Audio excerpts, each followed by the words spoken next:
Saudações, amigos, tudo bem com vocês?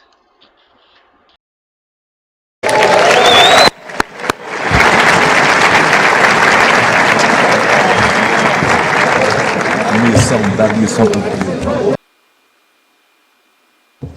Solicito que Suas Excelências, o senhor ministro Ricardo Lewandowski e o ministro Benedito Gonçalves, solicito que conduzam ao plenário o excelentíssimo senhor presidente da República Federativa do Brasil eleito, Luiz Inácio Lula da Silva. Missão cumprida. Missão cumprida.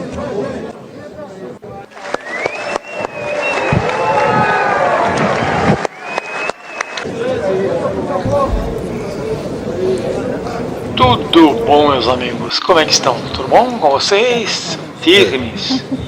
Precisamos estar firmes, não é verdade? Então, olha só, aí nós observamos que... eu sou o Sérgio, né? Teres, antes de mais nada, estudioso de ciências políticas, sociais, humanas. Olha só, para entender tudo isso aí é preciso ler, né? Saber o suficiente para você se posicionar na sociedade. É muito importante você saber das ciências verdadeiras, ciências humanas, sociais e políticas, né? O senso comum é válido, porém ele não é completo, ele não é arrojado, robusto, que você possa direcionar o seu conhecimento para ou até ajudar. E aí nós estamos mais uma vez com a pendenga do, olha só, lá o estado de Minas, você viu que o estado de Minas falava com essas ações que pode deixar o Bolsonaro inelegível. Contra fatos, né? TSE dá 2 dias para Bolsonaro apresentar alegações finais em ação que pode torná-lo inelegível, ou seja, ele não poderá mais concorrer a eleições por um determinado tempo, né? Tribunal Superior Eleitoral termina a fase de coleta de provas que se prepara para julgar processos contra o ex-presidente. Curioso, né? Curioso, né? O ministro do Tribunal Superior Eleitoral, TSE, corregedor, o Benedito Gonçalves, ele anunciou nessa sexta-feira que a Corte finalizou a fase da coleta de provas em uma ação que pede a inelegibilidade do ex-presidente Jair Bolsonaro, PL, e deu 2 dias para que ele apresente alegações finais antes do processo a ser julgado. A ação do TSE apura a conduta de Bolsonaro durante uma reunião no Palácio da Alvorada com embaixadores em julho do ano passado, quando ele levantou a suspeita sobre as urnas eletrônicas e fez críticas ao sistema eleitoral brasileiro. Nesse processo, o tribunal incluiu como prova a minuta de um decreto de Estado elaborada pela gestão do ex-presidente após as eleições do ano passado. E daí, gente, que aí com isso e com o processo vem, né, ações vêm do PDT, são 8 ações e 6 do PT. Eles, e a senadora Soraya Tronic, eles são os principais que entraram com ação contra o Bolsonaro, tá? Que poderá torná-lo inelegível, né? A gente vê cada absurdo. Mas vamos embora, essa é a política e aqueles que têm a melhor artilharia, parece que então um lado está com uma certa parte, né, daqueles que julgam, né? Nós temos o poder judiciário, o legislativo, o executivo.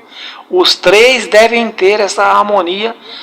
Como já dizia, veja meu vídeo sobre iluminismo, como já dizia lá, dizia o Montesquieu, Barão de Montesquieu, que ele, né, ajudou a criar essa ideia do poder judiciário, a harmonia dos 3 poderes, né, para que ninguém se meta bobo, né, de querer dominar sozinho, né, ou o legislativo, ou o judiciário, ou o executivo, mas é para haver harmonia. Agora, isso não foi previsto quando essa harmonia é quebrada por um dos poderes, principalmente o judiciário, que julga as leis. Exatamente esse, que parece que tem uma prioridade e uma afeição por uma determinada um determinado lado político, né? Por falar em lado político, embora o Estado de Minas, né, ao que eu pude ver, tenha um cunho voltado para uma ideologia dele próprio, né, lemos um pouco do Estado de Minas também. No curto prazo, as ações que transmitam no TSE têm em si potencial para tornar Bolsonaro elegível nas próximas eleições presidenciais. Podemos dizer que, se ele ficar inelegível, será inédito no Brasil a condenação de um candidato à presidência da República por abuso de poder político e econômico. Inédito. Primeira vez. Nunca existiu. Então, quem avalia isso é o advogado Paulo Henrique Studart, mestre em Direito Eleitoral. Na avaliação de estudos e as ações que têm maior probabilidade de rápido trâmites para tornar Bolsonaro elegível, dizem respeito aos questionamentos reiterados quanto à lisura das urnas eletrônicas e do processo eleitoral, né? Foi muito questionado isso por muitas outras pessoas, e muitas outras pessoas, existem algumas fora do país por causa disso. E não foi diferente, né? E essa lei, né, eu não estou fazendo juízo de valor dizendo que a lei é ruim, a lei é boa, quem julga pensa assim, quem julga pensa assado, isso aí é para os senhores pensarem. Porque, né, uma opinião, né, exatamente sobre os brinquedos eletrônicos possam ser rechaçados. Você não pode comentar, você não pode ter dúvida, você não pode perguntar, você não pode. Isso é você pensar. E isso, quem está do lado é um determinado poder, o judiciário, está julgando isso aí. E por que essas leis foram inventadas? Por que essas leis foram produzidas? Por quê, né? A pergunta que se faz. Leis produzidas para rechaçar qualquer pergunta, questionamento sobre as tais eletrônico. Tudo bem? Então, o que podemos observar é isso.